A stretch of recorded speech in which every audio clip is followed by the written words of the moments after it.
What if the man everyone underestimated turned out to be the only one who could save them? In the heart of New York, inside a prestigious hospital, a young doctor walked in wearing nothing but worn-out clothes and carrying an old stethoscope. People laughed. They doubted him. They pushed him aside. But what they didn't know was that within the next 24 hours, every single one of them would be begging for his help. This is the story of Ethan Walker, the man who shocked the entire medical world. It was pouring rain in New York City. Taxis honked, people rushed with umbrellas, and the streets glowed with neon lights reflecting on the wet pavement. A beat-up yellow cab stopped in front of St. Mary's Medical Center. From inside stepped Ethan Walker, a young man in his late 20s, tall but with clothes that looked a size too big. Around his neck hung a weathered old stethoscope, clearly not the kind fresh graduates from rich medical schools carried. He walked toward the hospital lobby, his shoes squeaking on the polished floor. At the front desk, the receptionist, a sharply dressed woman, glanced up and immediately frowned. "Yes, can I help you?" she said flatly. Ethan smiled politely. "I'm here for the surgical residency interview with Dr. Rebecca Hayes." The woman's eyes traveled down his simple jacket and scuffed shoes. She smirked. "Oh, really? You might want to check room 10 instead. That's where the nursing assistants apply." Ethan didn't flinch. His voice was calm but firm.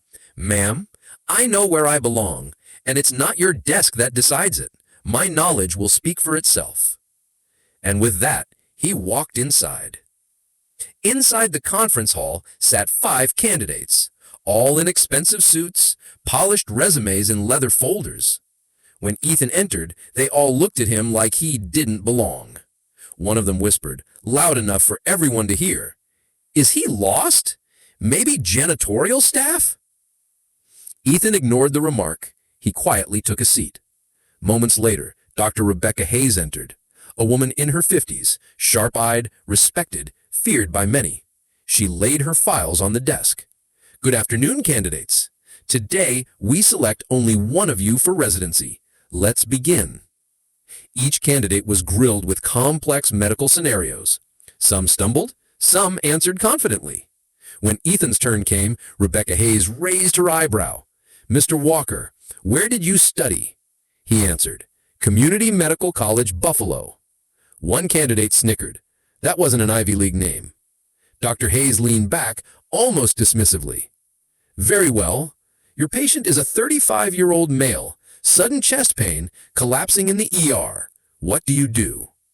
Without hesitation, Ethan described step-by-step emergency procedures, from immediate CPR sequence, drug dosages, to surgical prep, with such clarity that the room fell silent. Even Rebecca, who had been skeptical, found herself leaning in.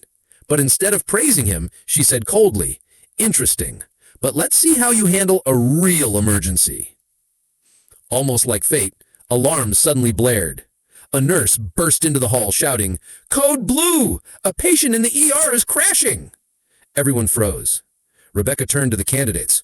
"Well, doctors, this is not a simulation. Let's see who truly belongs here." The group rushed behind her into the ER. On the bed lay a middle-aged man, barely breathing. Nurses shouted vitals. The monitor flatlined. One of the polished candidates panicked. Someone call cardiology?" But Ethan had already moved. 2 milligrams epinephrine now," he barked. He grabbed the defibrillator paddles, charged them, and shocked the patient. Nothing. Everyone stared. Rebecca's eyes narrowed. Ethan didn't stop. He performed chest compressions himself, sweat pouring, counting with precision. Again, charged to 300. The paddles fired. This time, a heartbeat returned. The room exhaled. The patient stabilized. Nurses moved in to secure IV lines. Rebecca looked at Ethan, stunned. You just saved his life." He simply replied, "That's what I came here to do." Later that evening, Rebecca called Ethan into her office. She stared at him for a long moment. "You surprised me. Most candidates crack under pressure. But you acted like you'd done this 100 times before." Ethan hesitated, then spoke quietly. "My father died in an ER because the doctors panicked. I promised myself that day no patient under my watch would die because of hesitation." Rebecca softened for the first time. But just as she was about to respond, her phone buzzed. She glanced at the screen, and her face drained of color. The hospital director wanted Ethan gone. "Not the right image," the message said. "He doesn't fit our standard. Too ordinary." Rebecca looked torn, but Ethan stood. "Dr. Hayes, if you don't want me here because of my shoes or my college, say it.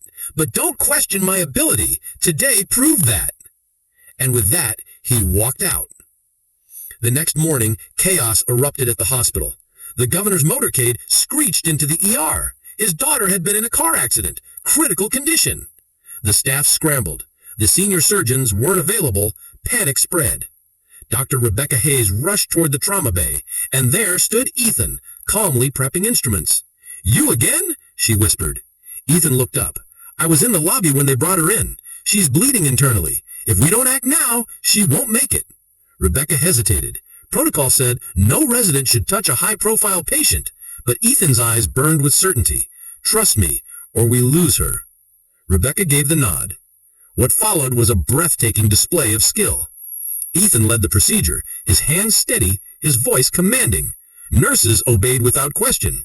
Rebecca assisted, silently realizing this young man was operating on a level beyond any resident she had ever seen. After 2 grueling hours, the governor's daughter was stabilized. When the governor arrived, trembling with gratitude, he demanded to meet the doctor who saved her. Rebecca pointed at Ethan. "He's the him." The governor clasped Ethan's hand. "Young man, how can I ever thank you?" Before Ethan could answer, reporters flooded in, cameras flashing. That's when the truth came out. Ethan Walker wasn't just an applicant. He was the son of Dr. Jonathan Walker, once a world-renowned surgeon who had been blacklisted after exposing corruption in hospital boards. Ethan had quietly trained under him, away from prestigious circles. Now his skills had spoken louder than any Ivy League diploma ever could.